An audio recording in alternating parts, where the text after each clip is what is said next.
अस्सलाम वालेकुम। मैं हूं नवीद सिद्दीकी।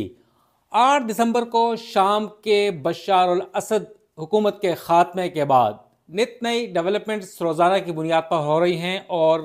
HTS यानी हयात तहरीर अश-शाम जो है वो अन्नान हुकूमत उन्होंने संभाल लिया है। डिफेक्टो रूलर अहमद अशरा यानी मोहम्मद अल जोलानी की जो 10 लाख या 10 मिलियन डॉलर की जो बाउंटी थी, हेड मनी थी, वो वापस ले ली गई है और अमेरिका ने अहमद मोहम्मद अल जोलानी की गिरफ्तारी के अहकामात न सिर्फ वापस लिए हैं बल्कि हेड मनी का खात्मे का भी ऐलान कर दिया है। अब क्या हो रहा है? बशार अल असद मॉस्को भाग गए हैं, मगर अब बशार अल असद रजीम के अहम रहनुमा उनके मोतमदीन ख़ास अब उनकी तलाश जारी है और उसके बारे में हम आपको बताएंगे कि कौन कौन मफरूर है और क्या क्या दमिश्क के महल्लात और क्या क्या चीज़ें मिली हैं जिनसे होशरुबा इंकशाफात हुए हैं। इसके अलावा एक बहुत बड़ी डेवलपमेंट इस वक्त हुई है, वो है गज़ा में सीज़ फायर के हवाले से। इस हवाले से भी हम आपको बताएंगे कि क्या क्या किस नहज तक ये सीज़ फायर जो एग्रीमेंट है इसराइल और हमास के माबैन पहुंच चुका है या नहीं और ये कब होगा, इस हवाले से हम आपको बताएंगे। वीडियो के आखिर तक हमारे साथ रहिएगा। इस वक्त हम आपको बताते हैं कि दमिश्क का कसाब कौन है। दमिश्क के कसाब की तलाश जारी है और इसके अलावा एक नहीं बल्कि ख़ास मोतमदीन में से 3 या 4 बंदे ऐसे हैं जिन्हें कसाब का नाम दिया गया था और वो गायब हैं और तमाम तर जो मजालिम किए जाते थे उनकी जानिब से किए जाते थे और क्या क्या चीज़ें उनके महल्लात से, अपार्टमेंट से मिली है, हम आपको बताने लगे हैं। हैरानकुन इंकशाफात उस वक्त हुए हैं जब HTS यानी हयात तहरीर अश-शाम के बागियों ने दमिश्क का कंट्रोल संभाला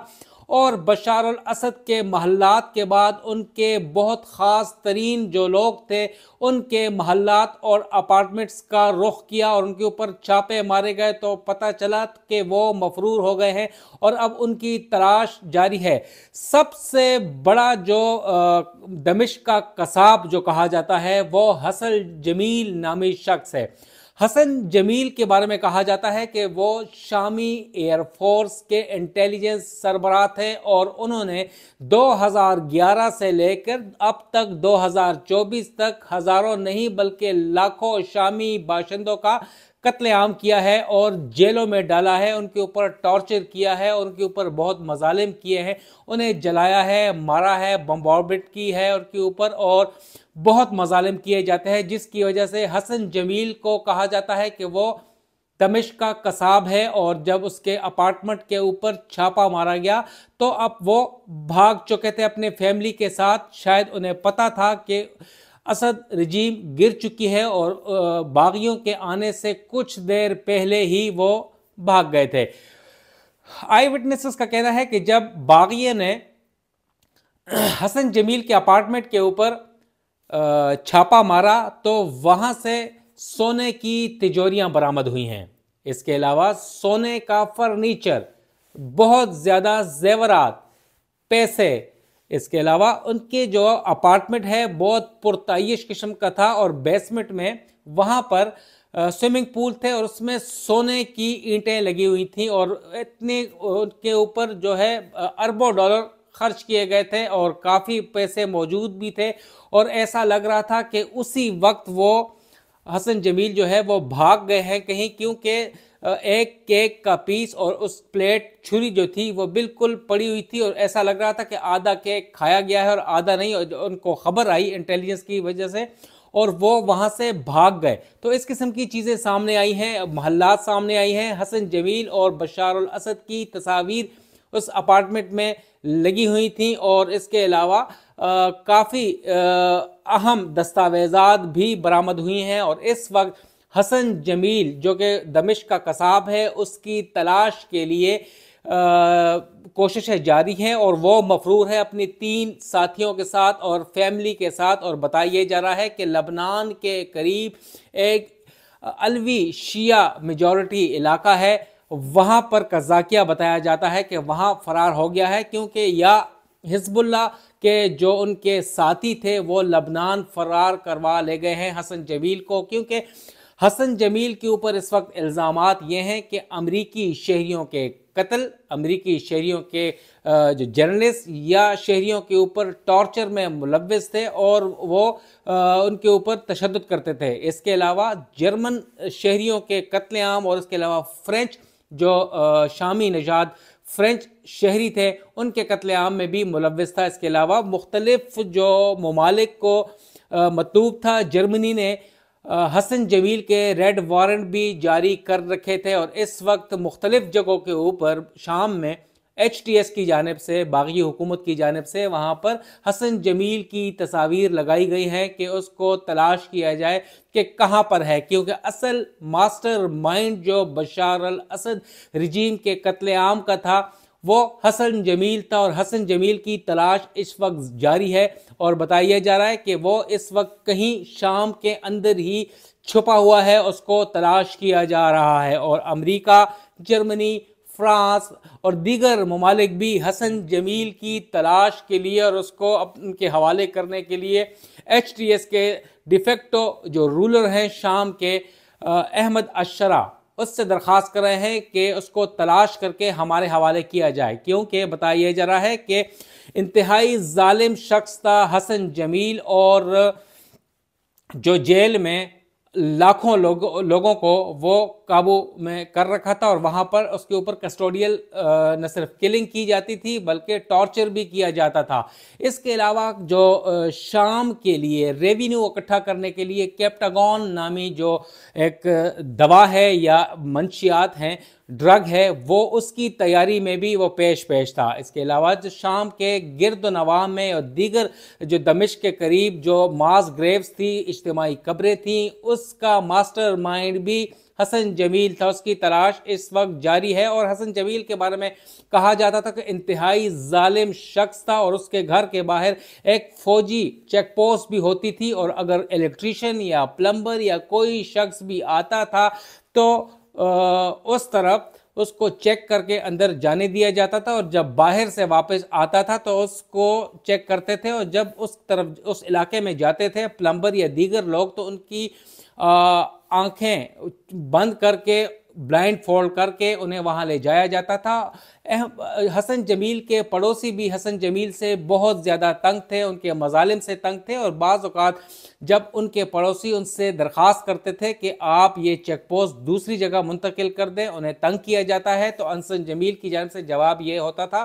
कि आप लोग अपना घर मुंतकिल कर लें। तो वो एक खौफ की अलामत समझे जाते थे, मगर अब वो गायब हो गए हैं। इसके अलावा एक अहम डेवलपमेंट ये भी है कि हूसी बागियों ने इसराइल के ऊपर हमला किया है, तल अवीव के ऊपर, और 16 बच्चे शदीद जख्मी हो गए हैं और जवाबन अमरीकी फौजियों ने सेंटकॉम के मुताबिक सना के करीब यमन में हूसी बागियों के ठिकानों के ऊपर हमले किए हैं और काफ़ी भारी नुकसानात सामने आए हैं। मिडल ईस्ट में बहुत ज़्यादा बड़ी तादाद में इस वक्त